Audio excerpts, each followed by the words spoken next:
मंत्री जी श्री पुष्कर सिंह धामी जी से कि वे सभा को संबोधित करें।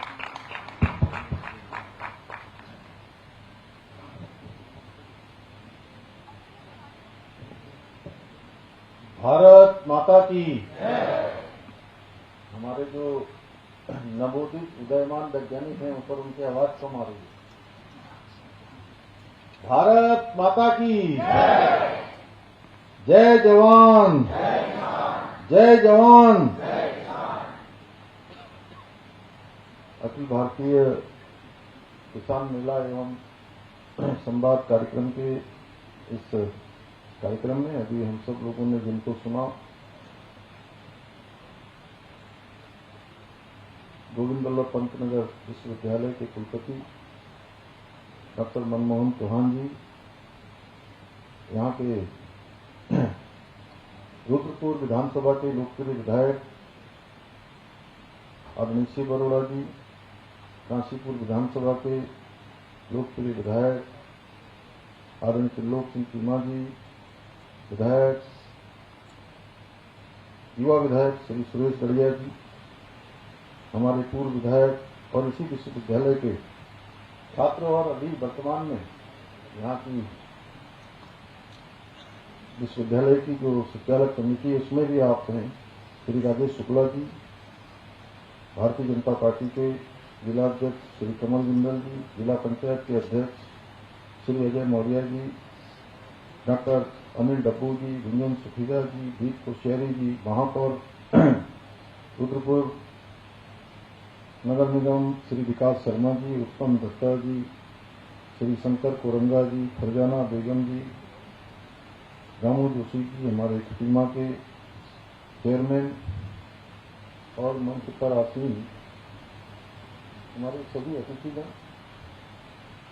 और मेरे सामने बैठे हुए सभी किसान भाइयों एवं बहनों और विश्वविद्यालय के हमारे सभी विभागाध्यक्ष, सभी वैज्ञानिक, सभी प्रोफेसर और विश्वविद्यालय के सभी मेरे प्रिय छात्र एवं छात्राएं और स्टूडेंट्स ऑफ फ्रांस और इनके लिए ताली बजा दीजिए। और हमारे पड़ोसी देश नेपाल से आए हुए हमारे सभी किसान भाई, मीडिया के हमारे सभी मित्र, मैं आप सभी का आज इस 118वें अखिल भारतीय किसान मेले एवं कृषि उद्योग प्रदर्शनी में उपस्थित होने के लिए मैं देवभूमि उत्तराखंड के मुख्य सेवक के रूप में आप सभी का हृदय से स्वागत करता हूं, आप सबका अभिनंदन करता हूं और आप सब लोगों ने मेरा आज यहाँ पहुंचने पर बहुत गर्मजोशी से स्वागत किया। मैं भी दोनों हाथ जोड़कर अपने किसान भाइयों को, सभी उत्पादकों को, स्वयं सहायता समूह की हमारी बहनों को जिन्होंने बहुत शानदार उत्पाद बनाए हैं, मैं भी उन सभी का हृदय से स्वागत करता हूं, उनका प्रणाम करता हूं। ये मेरे लिए आज अत्यंत हर्ष का विषय है कि मुझे इस कार्यक्रम के माध्यम से हमारे सभी अन्नदाता भाई बहनों के बीच में आने का सौभाग्य प्राप्त हुआ और शानदार विचार, जहां मैंने दो छात्राओं के, एक छात्र के, एक बहन हमारी प्रगतिशील किसान के विचार सुने। बहुत शानदार विषय यहाँ पर आप सबके द्वारा रखे गए हैं और इस वर्ष किसान मेले की इस प्रदर्शनी में 400 से अधिक स्टॉल लगाए गए हैं, जिनमें 200 से अधिक स्टॉल देश के विभिन्न राज्यों से आए, कृषि क्षेत्रों से जुड़े हुए स्टार्टअप, जो उद्यमियों द्वारा लगाए गए हैं। ये आयोजन केवल कृषि उत्पादों एवं यंत्रों तक ही सीमित नहीं होते, बल्कि किसानों, वैज्ञानिकों और उनके उद्यमियों के बीच ज्ञान, अनुभव और नवाचार के आदान प्रदान के लिए बहुत महत्वपूर्ण माध्यम बनते हैं। इस प्रकार से कृषि मेलों के माध्यम से यहाँ हमारे किसान भाइयों को बहुत सुविधा होती है। एक ही स्थान पर नवीनतम कृषि तकनीकों, उन्नत बीजों, आधुनिक यंत्रों और नए शोधों की जानकारी वो प्राप्त कर सकते हैं और वहीं उन्हें विशेषज्ञ के अनुभव से सीखने और अपने अनुभव साझा करने का भी यहाँ पर अवसर मिलता है। मुझे पूरा विश्वास है इस मेले में प्रदर्शित की जा रही आधुनिक तकनीकी और नवाचारों के माध्यम से हमारे किसान भाई पारंपरिक तरीकों के साथ साथ नई वैज्ञानिक विधियों को अपनाकर अपनी खेती को और अधिक उत्तम बनाएंगे और अधिक टिकाऊ बनाएंगे और लाभकारी बना पाएंगे, जिससे आने वाले समय में उनकी आय दोगुनी हो, जो आदरणीय प्रधानमंत्री जी का भी विजन है, बल्कि प्रदेश की कृषि व्यवस्था भी और देश की अर्थव्यवस्था भी सशक्त बने, समृद्ध बने। भाइयों बहनों, आदरणीय प्रधानमंत्री जी के नेतृत्व में आज भारत विकसित भारत के संकल्प को लेकर तेजी से आगे बढ़ रहा है। योजनाबद्ध तरीके से आज देश के अंदर काम हो रहा है और इसी संकल्प के साथ केंद्र सरकार द्वारा अन्नदाताओं की आय को दोगुना करने के लिए निरंतर प्रयास किए जा रहे हैं। आज देश भर में 11 करोड़ किसानों को प्रधानमंत्री किसान सम्मान निधि का लाभ मिल रहा है और इसके अंतर्गत उत्तराखंड के भी करीब 9 लाख अन्नदाताओं को प्रतिवर्ष 6,000 रुपए की आर्थिक सहायता राशि प्रदान की जा रही है। आज जहां एक और हम प्रमुख फसलों पर न्यूनतम समर्थन मूल्य एमएसपी में अभूतपूर्व वृद्धि करके किसानों को उनकी फसलों का उचित मूल्य प्रदान किया जा रहा है, वहीं प्रधानमंत्री बीमा फसल योजना के माध्यम से किसानों को प्राकृतिक आपदाओं, फसल रोगों और कीटों से होने वाले नुकसानों के सुरक्षा कवच भी उन्हें प्रदान किया जा रहा है। इतना ही नहीं, मृदा स्वास्थ्य कार्ड योजना के द्वारा खेतों की मिट्टी के वैज्ञानिकों की जांच कर किसानों को पोषक तत्वों की कमी और आवश्यक उर्वरकों की जानकारी भी दी जा रही है, जिससे उनकी उपज गुणवत्ता और उर्वरता दोनों में सुधार हो रहा है। इसके साथ ही किसान मानधन योजना, मिलेट मिशन, बागवानी विकास मिशन, कृषि यंत्र सब्सिडी, बूंद बूंद सिंचाई योजना और डिजिटल कृषि मिशन जैसे अनेक योजनाओं द्वारा किसानों को लाभ पहुंचाने के प्रयास किए जा रहे हैं। यही नहीं, इस वर्ष के बजट में कृषि को विकास का प्रमुख इंजन मानते हुए जहां एक और किसान क्रेडिट कार्ड की लिमिट को 3 लाख रुपए से बढ़ाकर 5 लाख रुपए करने का ऐतिहासिक निर्णय लिया गया है। वहीं प्राकृतिक खेती को प्रोत्साहित करने के साथ साथ सिंचाई और कृषि तकनीकों के विकास पर विशेष फोकस किया जा रहा है।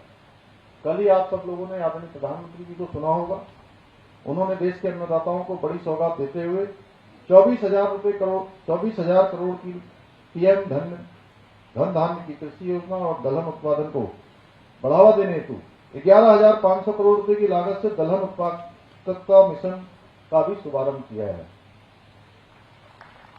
आदरणीय प्रधानमंत्री जी के नेतृत्व और मार्गदर्शन में, उनकी प्रेरणा से हमारी राज्य सरकार भी प्रदेश के किसानों के उत्थान और समृद्धि के लिए संकल्पित होकर निरंतर कार्य कर रही है।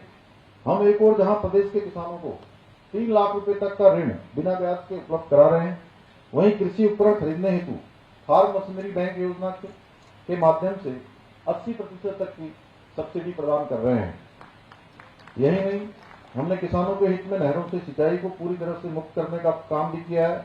इतना ही नहीं, हम किसानों की आय को बढ़ाने के लिए पॉली हाउस के निर्माण हेतु 200 करोड़ रुपए की राशि का भी हमने प्रावधान किया है। मुझे बताते हुए खुशी हो रही है कि इसके अंतर्गत अब तक हम राज्य में लगभग 115 करोड़ रुपए की सहायता से करीब 350 पॉली हाउस स्थापित भी किए जा चुके हैं। इतना ही नहीं, हम जहां एक और गेहूं खरीद पर किसानों को 20 रुपए प्रति क्विंटल का बोनस प्रदान कर रहे हैं, वहीं गन्ने के रेट पर 20 रुपए प्रति क्विंटल की बढ़ोतरी भी कर रहे हैं। इसके अतिरिक्त हमने उत्तराखंड के पहाड़ी क्षेत्रों में वर्षा आधारित खेती को नई ऊंचाइयों पर ले जाने के लिए लगभग 1,000 करोड़ रुपए की लागत से Uttarakhand climate responsible rainfed farming project भी स्वीकृत किया है। हमारी सरकार सब्जियों की तरह ही फलों के उत्पादन को बढ़ाने के लिए भी विभिन्न स्तरों पर काम कर रही है।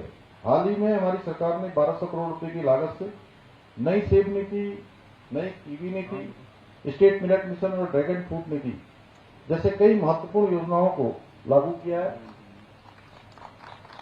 उसका परिणाम भी हमें दिखाई दे रहा है। यही हमारे इसी क्षेत्र में बड़ी संख्या में आज ड्रैगन फ्रूट की खेती लगातार आगे बढ़ रही है और इन नीतियों के तहत बागवानी को प्रोत्साहन देने के लिए किसानों को 80% तक की सब्सिडी प्रदान की जा रही है। यही नहीं, हम किसानों की उपज और गुणवत्ता को बढ़ाने के लिए ग्राइंडिंग सॉर्टिंग यूनिट के निर्माण के लिए भी अनुदान प्रदान कर रहे हैं। आज इस अवसर पर मैं आप सभी कृषि वैज्ञानिकों से यह आग्रह करना चाहता हूं कि आप हमारी पारंपरिक कृषि व्यवस्था पर भी जरूर अनुसंधान करें। जाने कि हमारे पूर्वजों ने हजारों वर्षों से अपनी कृषि समस्या को, सभ्यता को कैसे संरक्षित रखा, अपनी धरती की उर्वरता को कैसे बनाए रखा और उत्पादन की जो गुणवत्ता है उसको भी निरंतर सुनिश्चित किया। साथ ही यह भी आग्रह करता हूं कि आप लोग अपने शोध कार्य और नवीनतम तकनीकों ज्ञान को शीघ्रता से किसानों तक पहुंचाएं, ताकि ये ज्ञान उनके उत्पादन और आय में वृद्धि का माध्यम बन सके और हमारी कृषि अर्थव्यवस्था को और अधिक मजबूत बनाया जा सके। भाइयों बहनों, आज के इस अवसर पर हम किसानों की प्रगति पर चर्चा करने के साथ साथ अभी प्रदेश में नकल कानून और समान नागरिक संहिता पर भी संवाद करने के लिए भी यहाँ पर एकत्र हुए और अच्छे विचार हमारे विद्यार्थियों के द्वारा, छात्र और छात्राओं के द्वारा यहाँ पर रखे गए। आज हमारे छात्रों ने इन दोनों विषयों पर बहुत सुंदर प्रस्तुतिकरण दिया। इसके लिए मैं उन छात्रों का भी, पूजा का भी, जिसने कार्यक्रम को शुरुआत की, सभी जिन्होंने भाग लिया, दोनों को मैं बहुत उनका आभार व्यक्त करता हूँ और बहुत प्रभावी तरीके से उन्होंने, मुझे लगता है कि कम शब्दों में गागर में सागर भरने का काम किया। 5 मिनट का समय दिया गया था, 5 मिनट में उन्होंने बहुत शानदार प्रस्तुतिकरण किया। जैसा कि आप सभी जानते हैं, पूर्ववर्ती सरकारों के समय में राज्य में नकल माफियाओं द्वारा लगातार युवाओं के, हमारे बच्चों के भविष्य के साथ खिलवाड़ किया जाता था। इसी को देखते हुए 2023 में भर्ती प्रक्रियाओं को पारदर्शी बनाने के लिए, नकल माफियाओं पर अंकुश लगाने के लिए हमने देश का सबसे कठोर नकल विरोधी कानून उत्तराखंड राज्य के अंदर लागू किया और उसका परिणाम हुआ कि पिछले 4 वर्षों में 25,000 से अधिक युवाओं को सरकारी नौकरियां प्राप्त हुई, जो अपने आप में एक रिकॉर्ड है। हमारे राज्य स्थापना का ये 25वां साल चल रहा है और 25 सालों में अगर हम नियुक्ति की बात करें तो कुल नियुक्तियां 40,000 से कम हुई हैं और इन 4 सालों में ये नियुक्तियां 25,000 हुई हैं और जितनी टोटल नियुक्तियां हुई हैं 40,000, उसमें से आप 25,000 माइनस कर देंगे तो आपको स्वयं डिफरेंस पता लगेगा कि इस दौरान कितनी रिकॉर्ड भर्तियां हुई हैं। क्या भास्कर जी आप नोट कर रहे हैं? आप भी नोट कर रहे हैं? मैंने 15,000 ज्यादा बोला है, शायद इससे कम ही होगा। 21 सालों में ये नियुक्तियां हुई है लगभग 15,000 और 4 सालों में नियुक्तियां हुई है 25,000 और ये कानून लागू होने के बाद 4 वर्षों में 100 से अधिक नकल माफियाओं को हमने जेल की सलाखों के पीछे भेजने का भी काम किया है, जिन्होंने पूर्व की सरकारों के समय में उत्तराखंड में नकल को एक उद्योग बना दिया था। आप सबको याद होगा कि 2002 के आसपास एक पौड़ी जनपद के जिलाधिकारी को, उस समय के तत्कालीन जिलाधिकारी को पटवारी भर्ती के कारण से हटा दिया गया था। इससे पहले यूके SSSC के एग्जामों में तमाम बड़े उनके चेयरमैन से लेकर सभी की संलिप्तता पाई गई और उस समय कार्रवाई नहीं हुई, लेकिन उनके खिलाफ भी कार्रवाई करने का काम हमारी ही सरकार के समय में हुआ। ये सभी कदम हमारी सरकार ने युवाओं का भविष्य और उनके हित सुनिश्चित करने के लिए उठाए। जैसा आप सभी को जानते हैं, अभी कुलपति महोदय ने बहुत कम शब्दों में बोला, थोड़ा संकोच भी शायद वो कर रहे होंगे, इसमें संकोच जैसी थोड़ी बात नहीं थी, क्योंकि जब कानून बनते हैं तो ऐसा नहीं है कि कानून बनने के बाद कानून टूटते नहीं है। कानून तोड़ने वाले भी आते हैं, अपराधी भी आते हैं और उसमें वो भी नई नई तकनीकों का उपयोग करते हैं और कुछ माफिया तंत्र और ऐसे लोग साजिश के तहत भी इन भर्ती परीक्षाओं को, क्योंकि वो देख रहे थे कि 4 साल में एक भी कहीं डेंट नहीं लगा, एक भी कहीं कोई गड़बड़ी नहीं हुई, तो अब कैसे उसको बदनाम किया जाए, कैसे उसको डेंट किया जाए। और एक सेंटर पर एक परीक्षा में बैठने वाले ने उसके 12 प्रश्न, पूरे प्रश्न पत्र में से 12 प्रश्न मोबाइल पर लेकर, उसका नाम भी था खालिद, मोबाइल पर लेकर उसको बाहर डाल दिया जाता है। मोबाइल किसी तरीके से अंदर पहुंच जाता है और अपनी बहन को दिया जाता है, हिना उसकी बहन का नाम, और हिना से किसी सुमन के पास चला जाता है और वहां से वो कहीं और चला जाता है। ये पेपर शुरू होता है 11 बजे और बाहर आता है 11:35 पर। अगर पेपर लीक होता तो 10 बजे आ जाता, 9:30 बजे आ जाता मेरे पत्रकार भाई, 11:15 पर आ जाता। तो इसको पेपर लीक कहते। ये था नकल का मामला और नकल के लिए हमने कानून बनाया है, उसको तुरंत गिरफ्तार कर लिया गया और नकल का कानून उस पर लागू हो गया। एसआईटी की जांच हमने प्रारंभ कर दी और एसआईटी की जांच में जस्टिस यूसी ध्यानी हाईकोर्ट के जज, उनकी अध्यक्षता में कमेटी ने काम किया। हमने कहा जैसे इसका जांच पूरी होकर हमारे पास कमेटी की रिपोर्ट आएगी और जो भी रिपोर्ट आएगी हम उस पर कार्रवाई करेंगे। इसी बीच आप सबको पता है कि कुछ लोग, और मुझे कहने में कोई संकोच नहीं है, हमारी प्रतिपक्ष की पार्टियों ने इसको हमारे युवाओं को ढाल बनाकर अपनी राजनीतिक रोटियां सेकने की कोशिश होने लगी और प्रदेश में अराजकता फैलाने का प्रयास होने लगा। जो लोग समय समय पर कहते हैं, मुझे हमारे यहाँ के प्रगतिशील किसान भी हैं, देश विदेश के लोग भी आए हुए हैं और हमारे भविष्य के कर्णधार हमारे छात्र और छात्राएं भी हैं, वैज्ञानिक भी हैं और हमारे जनप्रतिनिधि भी हैं, यहाँ भी हैं वहां भी हैं। तो इससे बड़ा मंच कौन सा हो सकता है जहां से आवाज पूरे प्रदेश में और देश में न जाए?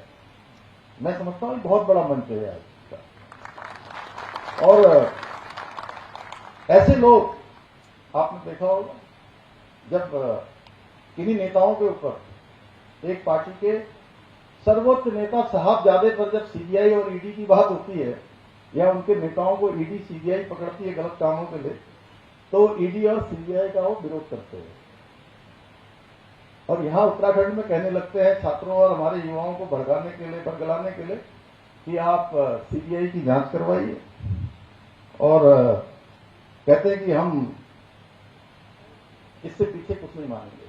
जो समय समय पर कहते थे कि ईडी और सीबीआई इन पर सवाल उठाते थे और कोर्ट से भी, माननीय कोर्ट से भी, न्यायालय से भी फैसले आते थे तो उनको भी स्वीकार नहीं करते थे। वो लोग इस मामले में युवाओं को आगे करके सीबीआई जांच की मांग करके मामले का राजनीति का लाभ लेने का प्रयास करने लगे। लेकिन इसी दौरान मैंने देखा कि हमारे बच्चे हैं, हमारे घर के बेटे बेटियां हैं, हमारे परिवार के हैं। मैंने कहा कि वो भी हमारे हैं, हम भी उनके हैं, सरकार भी उनकी है, बच्चे भी उनके हैं और गर्मी में बैठे हैं, धूप में बैठे हैं, बारिश में बैठे हैं, परेशान हो रहे हैं। तो मैंने कुछ नहीं देखा। अभी शिव अरोड़ा जी मुझे गाड़ी में कह रहे थे, आते समय चर्चा हो रही थी हमारी, क्या आप अचानक वहां चले गए?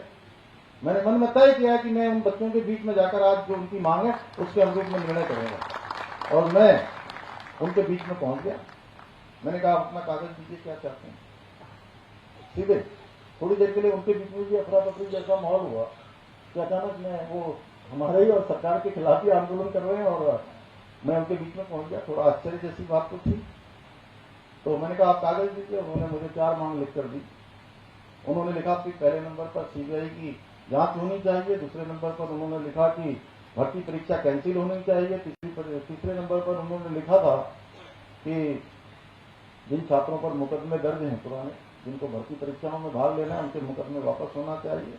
और एक अन्य मामला था जिसकी आयु सीमा बढ़ाने के लिए उन्होंने कहा।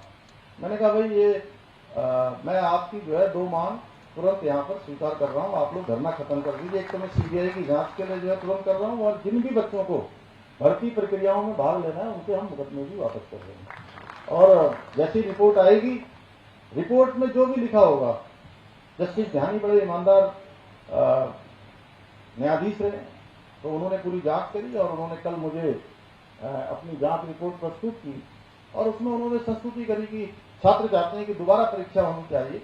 तो हमने 1 मिनट की देरी भी लगाई जैसा कुलपति जी ने कहा और हमने जो है उस परीक्षा को निरस्त करने की संस्तुति कर दी। तो अब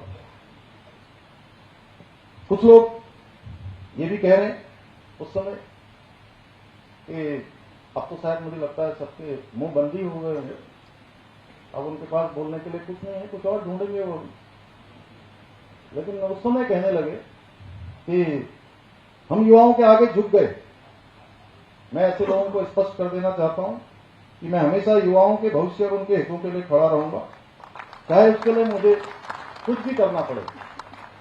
भाइयों बहनों, हमारी सरकार ने राज्य में समान नागरिक संहिता का कानून लागू किया है और ये सभी नागरिकों के लिए एक समान कानून और अधिकार स्थापित करने की दिशा में ऐतिहासिक कदम हमने उठाया। हमने अनुभव किया कि समाज में कुछ समुदायों के लिए अलग अलग और व्यक्तिगत कानूनों के कारण भेदभाव, असमानता और अन्याय की स्थिति बनी हुई है। और जैसा कि शुरुआत में अभी यहाँ पर पूजा ने भी बताया कि भारत के संविधान के अनुच्छेद 44 में इसका प्रावधान किया गया था। जो भारत के संविधान निर्माता थे, बाबा साहब अम्बेडकर थे, उस समय उन्होंने इसका प्रावधान किया था।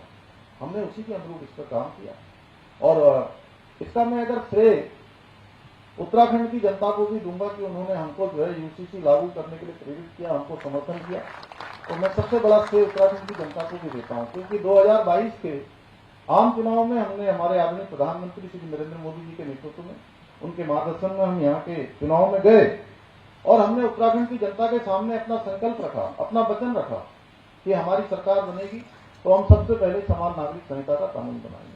और उत्तराखंड की जनता ने हमको अपना मैंडेट, अपना आशीर्वाद दे दिया और हमने भी 1 मिनट की देरी नहीं की। सबसे पहला फैसला कैबिनेट में समान नागरिक संहिता का कानून बनाने के लिए हमने प्रस्ताव किया और उसको पारित कर दिया और उत्तराखंड देश का पहला राज्य बन गया जहां पर समान नागरिक संहिता का कानून लागू हो गया है।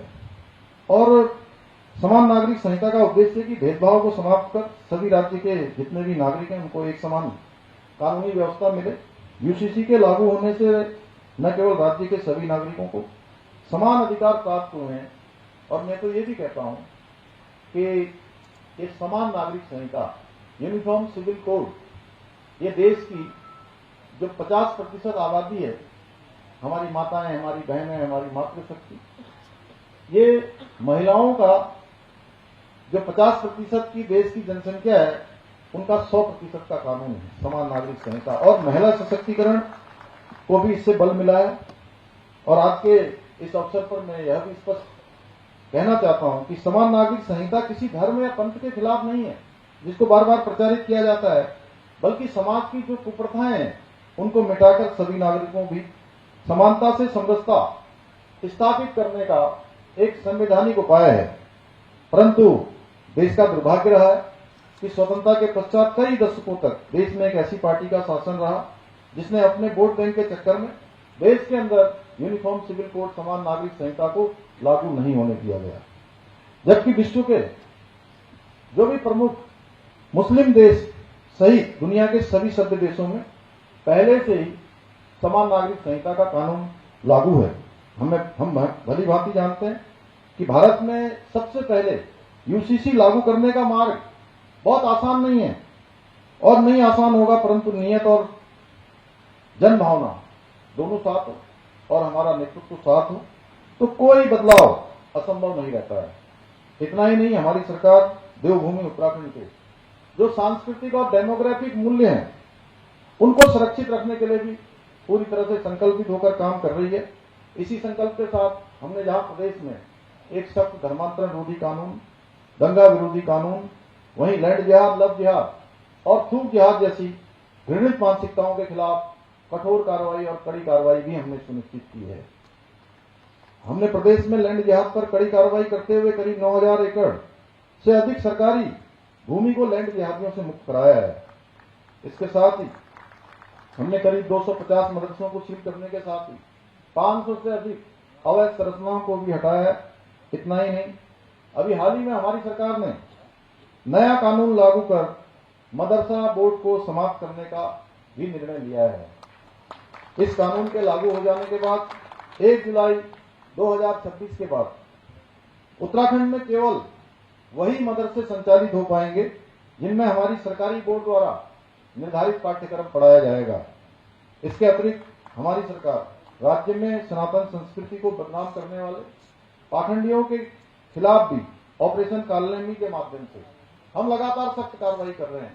पिछले दिनों कांवड़ यात्रा के दौरान हरिद्वार और उसके आसपास के क्षेत्रों में, उधमसिंह नगर में, देहरादून में 6000 से अधिक ऐसे कालनेमी जो धर्म के मार्ग पर अवरोध करने का काम कर रहे थे, धार्मिक भावनाओं को आहत करने का काम कर रहे थे, सनातन संस्कृति को बदनाम करने का काम कर रहे थे, उनके खिलाफ हमने दृढ़ रूप से अभियान चलाया है।